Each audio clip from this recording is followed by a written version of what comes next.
اعوذ باللہ من الشیطان الرجیم بسم اللہ الرحمن الرحیم الحمد للہ رب العالمین والصلاة والسلام علی اشرف الانبیاء والمرسلین اما بعد فقد قال رسول اللہ صلی اللہ علیہ وآلہ وسلم انا مدینۃ العلم وعلی بابها۔ پیغمبر ختم مرتبت صلی اللہ علیہ وآلہ وسلم کا مشہور ارشاد گرامی ہے، میں شہر علم ہوں اور علی اس کا دروازہ۔ ہم جب آپ کی سیرت کو ملاحظہ کرتے ہیں تو آپ نے پیغمبر ختم مرتبت کے ہمراہ 10 سال مدینے میں اور 13 برس مکے میں، اور کل آپ کی جو عمر شریف ہے وہ 63 برس ہے۔ پیغمبر اکرم کے وصال کے بعد، انتقال کے بعد، آپ 25 برس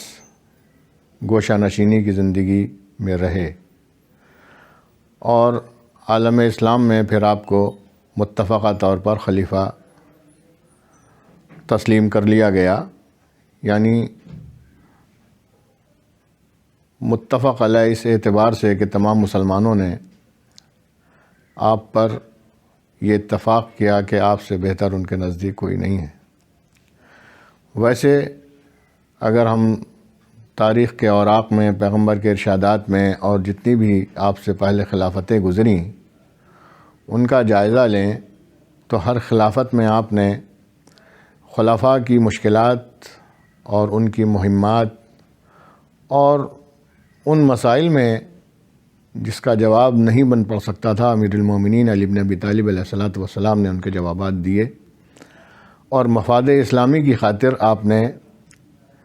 اسلام کو مستحکم سے مستحکم تر بنانے کی کوشش فرمائی۔ جب آپ کا خلافت کا دور آیا تو ہم دیکھتے ہیں کہ صرف اور صرف آپ کو 4 برس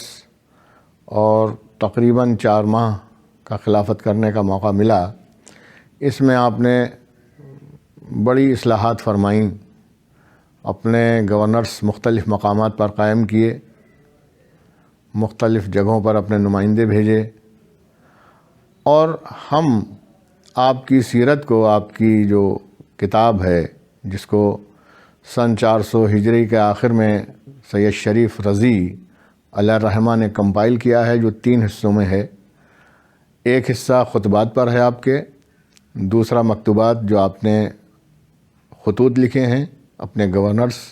اپنے والیوں کو، اپنے حکومت کے ذمہ داروں کو، اور تیسرا کلمات قصار جو نہج البلاغہ کے آخر میں ہے، وہ 480 کوٹیشنز پر یعنی کلمات قصار پر مشتمل ہے۔ آپ کی زندگی کو ہم آپ کے کلام ہی کی روشنی میں دیکھنا چاہیں تو چند جملوں کا سہارا لیں، اور ایک طولانی خط ہے جو آپ نے مالک اشتر کے نام تحریر فرمایا تھا جب آپ کو مصر کا گورنر بنا کر بھیج رہے تھے۔ اس خط میں آپ نے ہر طبقے کے لوگوں سے متعلق مالک اشتر یعنی اپنے گورنر کو ہدایات فرمائی ہیں کہ مالک جب تم جاؤ گے وہاں پر تو تمہیں ان باتوں کا خیال کرنا ہے۔ آپ ارشاد فرماتے ہیں کہ مالک تم متوجہ رہنا کہ تمہارا 2 طرح کے لوگوں سے سامنا ہوگا، ایک تو تمہاری طرح کے دینی بھائی ہوں گے، تمہارے اسلام میں شریک ہوں گے، اور ایک تمہارے جیسے ہوں گے، یعنی جو اسلام کے دائرے سے میں نہیں ہوں گے، لیکن تمہیں دونوں کا خیال کرنا ہے۔ اور مالک تم سے پہلے بھی وہاں پر لوگ جاتے رہے ہیں اور ان کی سیرت کے آئینے میں تمہیں دیکھنے کی کوشش کریں گے، اور میں تمہیں جو نصیحتیں کر رہا ہوں ان پر تمہیں عمل پیرا ہونا ہے۔ آپ نے اس 63 سالہ زندگی میں نہ صرف لوگوں کے لیے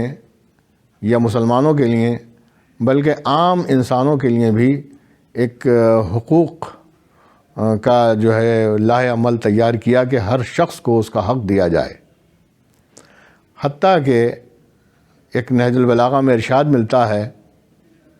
اس میں آپ فرماتے ہیں لوتی تو اقالیم السبع وما تحت افلاکہا، اگر علی کو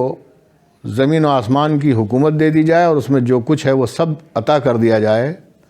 الا ان آسی فی نملۃ، اور اس سے کہا جائے کہ میں چونٹی کے حق میں زیادتی کروں، اسلبھا جلبہ شعیرن، کہ میں اس کے دہن سے، اس کے منہ سے جو کا چھلکا چھین لوں،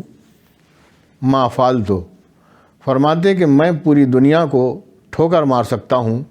لیکن ایک زمین پر رینگنے والی اللہ کی مخلوق کے ساتھ یہ زیادتی نہیں کر سکتا کہ اس کے دہن سے میں رکھا ہوا جو کا چھلکا جو اپنے لیے وہ رزق فراہم کر رہی ہے میں اس کے لے لوں۔ بنیادی طور پر آپ نے عدل و انصاف کے وہ نمونے اور مرقع پیش کیے ہیں جو ہمیں پیغمبر صلی اللہ علیہ وآلہ وسلم کے بعد کسی اور کی زندگی میں نظر نہیں آتے، یا پھر آپ ہی کی اولاد میں جو ائمہ کا سلسلہ ہے ان میں ہم اس طرح کے نمونے علم اور عدل و انصاف کا دیکھتے ہیں۔ آپ نے علم کے بارے میں فرمایا، چونکہ میں نے جو بیان پیغمبر کا پیش کیا ہے اس میں آپ فرماتے ہیں کہ میں شہر علم ہوں، علی اس کا دروازہ ہیں۔ آپ نے علم کی ترویج اور ترغیب کے لیے فرمایا کہ دو طرح کے طلبگار اور خواہش مند ایسے ہوتے ہیں جو کبھی سیر نہیں ہوتے۔ فرماتے ہیں منہومان لا یشبعان، دو خواہش مند ایسے ہیں جو کبھی سیر نہیں ہو سکتے، جن کا پیٹ نہیں بھر سکتا۔ طالب علم، ایک طالب علم ہے اور دوسرا جو ہے طالب دنیا ہے۔ ہم دیکھتے ہیں کہ جو طالب دنیا ہوتے ہیں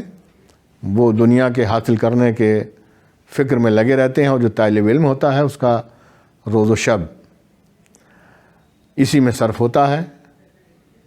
چنانچہ 13 رجب المرجب آپ کی ولادت کی تاریخ ہے، اور اس سلسلے میں علی گڑھ مسلم یونیورسٹی میں ایک پروگرام جو امیر المومنین علی بن ابی طالب علیہ الصلاۃ والسلام کی ولادت سے متعلق ہوتا ہے، اس میں دانشوروں کو دعوت دی جاتی ہے، اور یہاں کے طالب علم اور طالبات اس میں حصہ لیتے ہیں، اور یہاں کی اتھارٹیز بھی جو ہے وہ شرکت فرماتی ہیں، جس میں شیخ الجامعہ بھی ہوتے ہیں، رجسٹرار صاحب بھی ہوتے ہیں،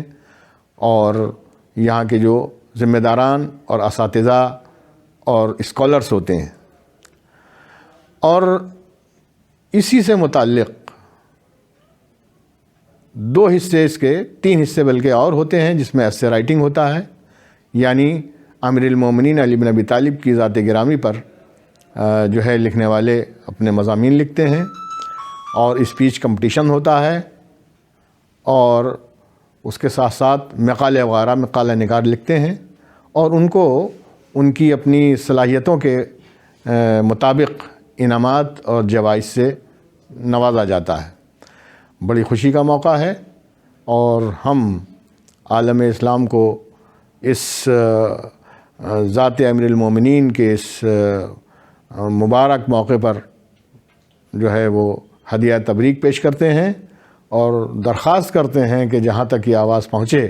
اور جہاں تک اس اعلان کی رسائی ہو، وہ حضرات امیر المومنین کے اس جشن مبارک میں شریک ہو کر دانشوروں کی تقریریں سنیں،